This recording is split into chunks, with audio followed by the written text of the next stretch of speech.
I think मैं काफ़ी lucky रही हूँ कि हमेशा से मुझे एक सपोर्टिव एनवायरनमेंट मिला है। चाहे वो पेरेंट्स शुरू से ही बहुत सपोर्टिव रहे हैं, both my mother and father.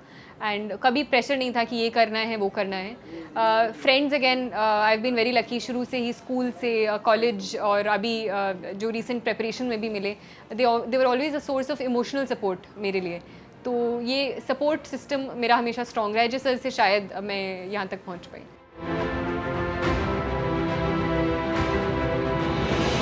हाँ, तो आई थिंक ये 2 दिन, इनफैक्ट 27 जैसे ही 26 को ख़त्म हुए थे इंटरव्यू, और अगले दिन से था कि 27 को रिज़ल्ट आएगा, तो 3-4 दिन हो गए थे कि अब आएगा रिज़ल्ट, अब आएगा। तो कल से तो बहुत ही ज़्यादा एंग्जाइटी थी, तो लगातार हाथ में फ़ोन था कि हर एक मैसेज जो आ रहा था ऐसा लग रहा था रिज़ल्ट आ गया, आज सुबह से स्पेसिफिकली। तो जब पहली बार पीडीएफ आया और वो ऐसा लगता है कि ऊपर से देखें कि नीचे से देखें, तो उसकी थैंकफुली नौबत नहीं पड़ी, वो ऊपर ही दिख गया नाम। तो पर बिल्कुल विश्वास नहीं होता, तो 2-3 बार रोल नंबर चेक किया कि रोल नंबर भी सेम है, वो भी सेम है। फिर मम्मी को बताया था, तो उनको वो बहुत खुश हुई। फिर नानी को बताया, वो बहुत खुश हुई। तो उन सबको देखकर बहुत अच्छा लगा।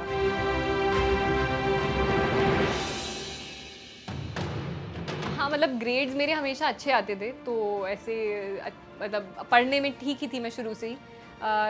पढ़ाई मेरी दिल्ली में ही हुई है, तो सरदार पटेल विद्यालय, Cambridge school, new friends colony 5th तक थी मैं। फिर सरदार पटेल विद्यालय में थी 12th तक। तो उसमें अच्छा ही था। ग्रेजुएशन मतलब 11th-12th में मैंने साइंसेज ही ली थी, सोशल साइंसेज, उसी में ज़्यादा इंटरेस्ट था। फिर हिस्ट्री ली थी ग्रेजुएशन में, और यही फिर मैंने ऑप्शनल भी लिया था अपना।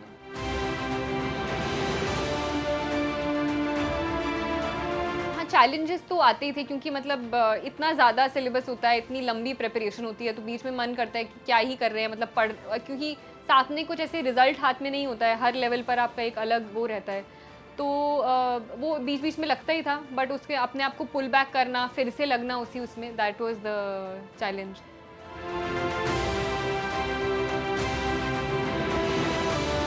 हाँ, तो आई थिंक तीनों, क्योंकि बहुत अलग-अलग स्टेजेस के एग्जामिनेशन होते हैं, तो तीनों में अलग-अलग चीज़ें चाहिए होती हैं। प्रीलिम्स इनफैक्ट इस बार भी मेरा, मैं बहुत ज़्यादा वो नहीं थी, खुश नहीं थी, मुझे लगता है इस बार नहीं होगा इस बार, क्योंकि बहुत कट ऑफ भी नीचे आ रही थी और टफ भी था, मुझे लगा था पिछली बार से पेपर। तो प्रीलिम्स के लिए मैं पढ़ती तो वही बेसिक बुक्स थी, पर आजकल नेचर ऐसा हो रहा है एग्जाम का कि वहाँ पर जाकर लगता है कि पढ़ो ना पढ़ो सेम ही है। तो इस टाइप से पढ़ा तो मैंने नॉर्मल था। मेन मेरी स्ट्रैटेजी जो बहुत ज़्यादा आई थिंक काम आई, वो मेंस वाली थी स्पेसिफिकली, क्योंकि मेंस के लिए मैंने अपने खुद के नोट्स, ऑप्शनल जो सिलेबस होता है ना, सिलेबस के अकॉर्डिंग अपने नोट्स, और अपना जो करंट अफेयर्स भी होता था हर रोज़ का अखबार, वो भी मैं उन्हीं हेडिंग्स के अंदर नोट्स बनाती थी। तो अगर क्वेश्चन आते थे, और प्रीवियस ईयर क्वेश्चंस पर भी एनालिसिस करके, तो फिर बाद में अच्छे से वो मैं यूज़ कर पाई अपने final exam.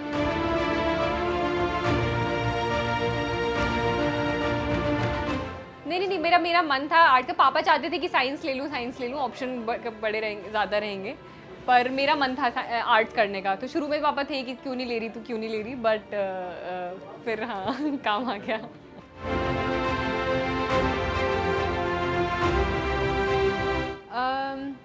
I think hours of preparation तो जेन्युइनली मैं बोल रही हूँ, कभी मैंने ऐसे काउंट नहीं किया कि इतने घंटे उतने घंटे।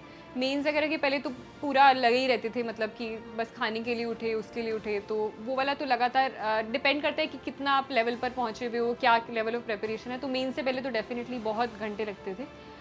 घंटे ऐसे कभी काउंट नहीं हुए, मैं कई बार ब्रेक लेती थी, तो कई दिन ब्रेक भी ले लेती थी, पर जब पढ़ती थी तो अच्छे से वो कवर कर पाती थी। और बाकी क्वेश्चन मैं भूल गई।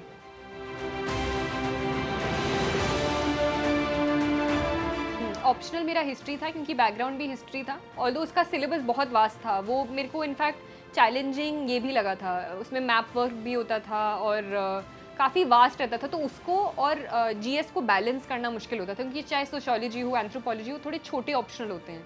पर ऑल्दो हिस्ट्री मेरा बैकग्राउंड था, पर क्योंकि इतना वास्ट सिलेबस रहता था, तो उसको और जीएस को बैलेंस करना 2 महीने के टाइम में, वो मेरे लिए एक चैलेंज रहा।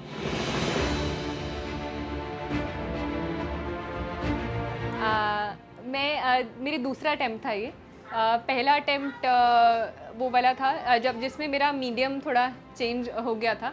उसमें मैंने गलती से फॉर्म में वो हिंदी या जो कुछ भी टेक्निकल एरर, मुझे अभी तक समझ नहीं आया वो कैसे हुआ था, पर कई बार गए थे यूपीएससी, वो फिर चेंज नहीं होता है, तो वो इशू था जिसकी वजह से मैंने ये दूसरा अटैम्प्ट दिया।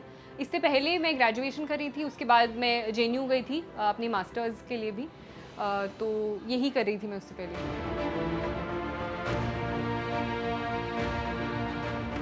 ये पापा आई थिंक बहुत बोलते हैं, शायद दुष्यंत कुमार की है कि कौन कहता है कि आसमान में सुराख नहीं हो सकता, एक पत्थर तो तबीयत से उछालो यारो, आई थिंक, तो वो पापा काफ़ी बोलते हैं। आई थिंक एस्पिरेंट के कॉन्टेक्स्ट में एक जो सबसे ज़्यादा काम करता है आई थिंक कंसिस्टेंसी और स्मार्ट वर्क। आई फील कि उन दोनों का थोड़ा एक बैलेंस, कि आप सिर्फ वो भी नहीं कर सकते कि आप सिर्फ हार्ड वर्क कर रहे हो, पर वो हार्ड वर्क भी बहुत ज़रूरी होता है। तो एक कंसिस्टेंट लेवल पर, ये नहीं कि एक दिन बहुत ज़्यादा पढ़ लिया फिर बिल्कुल छोड़ दिया, तो कंसिस्टेंसी आई थिंक बहुत इंपॉर्टेंट होती है।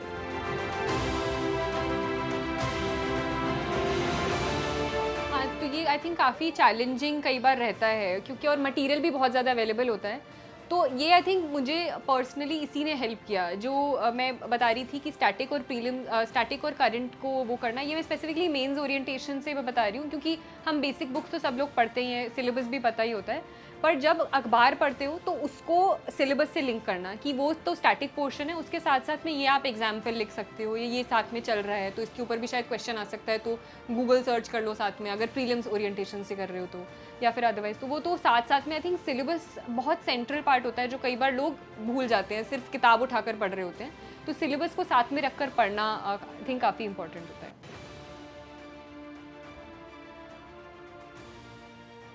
हाँ, तो आई थिंक ये थोड़े सालों में काफ़ी चेंज देखने को मिला है। पहले बोलते थे कि टॉप रैंकर्स में ज़्यादा मैनी होते हैं, और वो धीरे-धीरे पिछले 5-6 सालों में तो काफ़ी चेंज देखने को मिला है, तो बहुत ही पॉजिटिव है। और आई थिंक ये सिर्फ ब्यूरोक्रेसी में नहीं हो रहा, तो ये रिफ्लेक्शन है जो पूरी सोसाइटी में चेंज हो रहा है।